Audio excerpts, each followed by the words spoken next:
5 বছরের জন্য দেয়া হবে ফ্র্যাঞ্চাইজি। চাইলে দেশি কিংবা বিদেশি যে কেউ দল নিতে পারবেন, জানিয়েছে বিসিবি। এছাড়াও কয়েক ঘন্টার ম্যারাথন সভায় নেওয়া হয়েছে চমকপ্রদ আরও কিছু সিদ্ধান্ত। আপডেট জানাতে চাই, আমিনুল ইসলাম বুলবুল বাংলাদেশ ক্রিকেট বোর্ডের দায়িত্ব নেয়ার পরে বেশ কিছু জায়গায় বড় বড় পরিবর্তন হবে।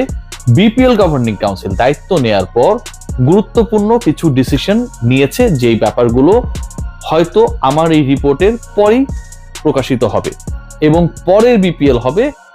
অন্তত 5টা দলকে টার্গেট করা হচ্ছে। আবারও বলছি, অন্তত 5টা দলকে টার্গেট করা হচ্ছে। বিসিবি সভাপতি আমিনুল ইসলাম বুলবুল জানিয়েছেন, ডিসেম্বর জানুয়ারিতে অনুষ্ঠিত হবে আগামী বিপিএল এর মাস 6 বাকি থাকলেও এখনও নিশ্চিত হওয়া যায়নি কয়টি ফ্র্যাঞ্চাইজি এই টুর্নামেন্টে অংশ নেবে।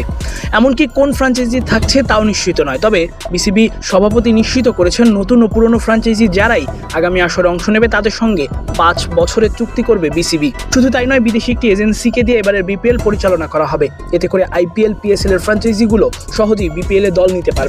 বোর্ড সভাপতি এবং মিডিয়া কমিটির চেয়ারম্যান ইফতেখার আহমেদ মিঠু জানালেন, বিপিএল এ দল নেওয়ার ক্ষেত্রে আবেদন ওপেন ফর অল থাকবে। যদিও বিপিএল এ পুরনো দলগুলো থাকবে কিনা, নতুন দলই বা কয়টি হবে তা নিশ্চিত করতে পারেনি বিসিবি। তবে তাদের চাওয়া, যে দলই আসুক তা যেন সঠিক দিক নির্দেশনা মেনেই আসে।